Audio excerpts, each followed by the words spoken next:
Nah, yang harus mensosialisasikan itu siapa Bu di sini? Apakah dari pihak perusahaan atau pihak perusahaan bekerja sama dengan dinas kesehatan misalnya memanggil untuk menjelaskan pada karyawannya gitu Bu?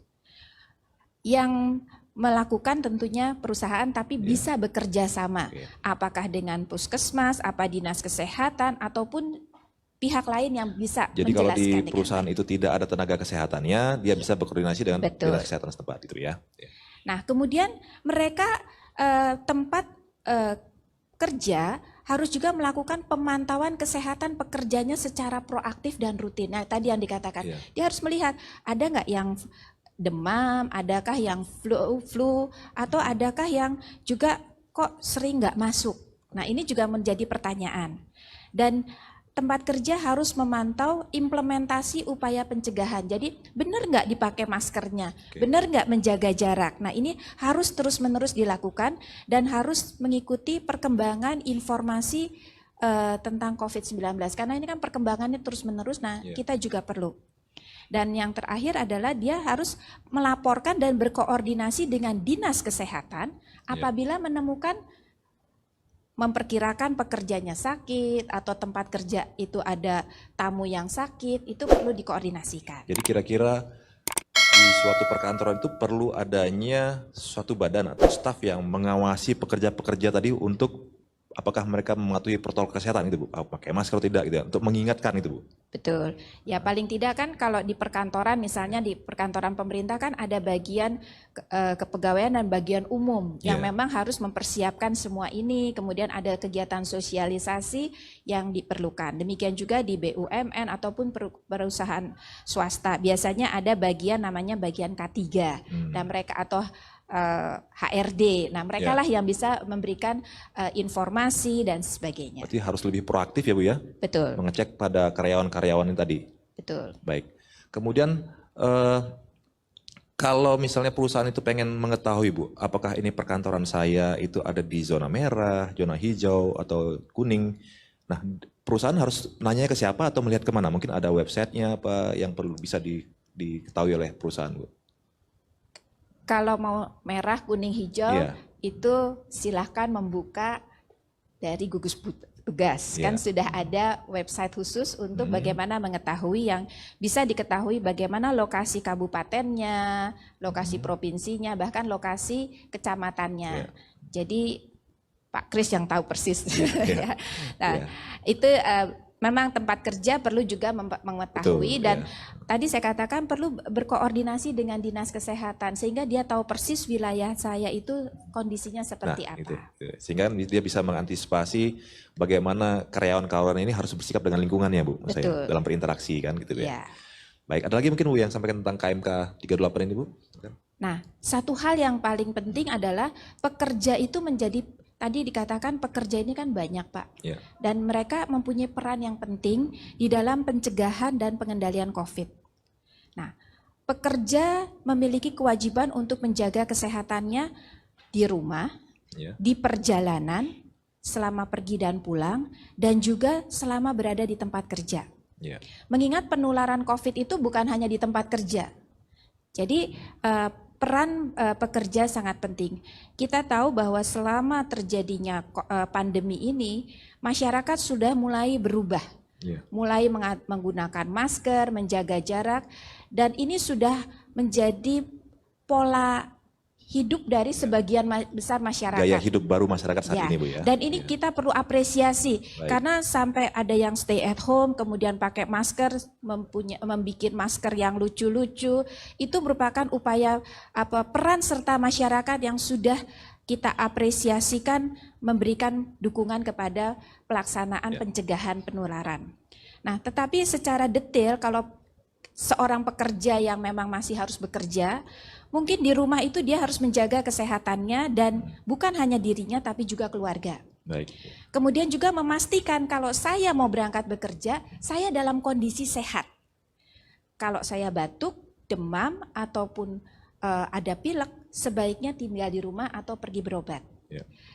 Dan dalam perjalanan pulang, pekerja ini tetap memakai masker, kemudian mencoba tetap menjaga jarak, terlebih kalau dia harus menggunakan transportasi umum.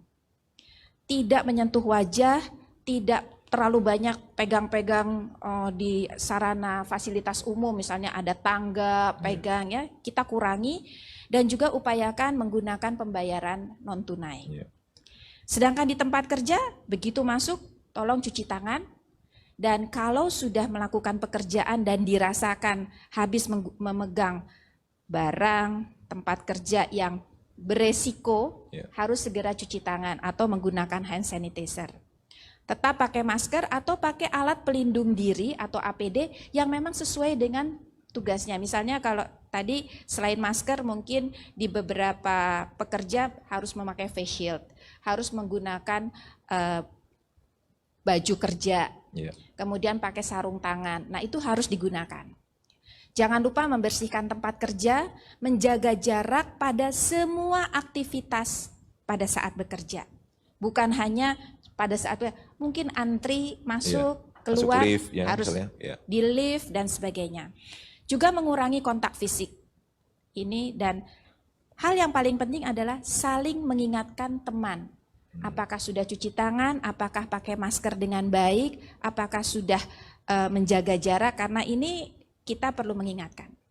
Dan satu hal lagi, supaya para pekerja tidak menjadi sumber penularan, begitu pulang ke rumah, tolong ganti baju, mandi dulu sebelum berkontak dengan keluarga. Baik. Ini merupakan hal yang penting karena kita harus sayang kepada keluarga kita. Jadi ini mengatur juga pekerja harus berpikir mulai dari dia berangkat, saat di perjalanan, saat bekerja, sampai dia kembali. Iya, Nah betul. gitu, intinya seperti itu. Nah Ibu, kira-kira perlu nggak perusahaan itu mengadakan random test misalnya suatu ketika kepada karyawan-karyawannya? Kan saya rasa juga perlu gitu loh. Suatu ketika perusahaan berinisiatif untuk mengecek kondisi kesehatan karyawannya. Gimana Ibu, menurut Ibu?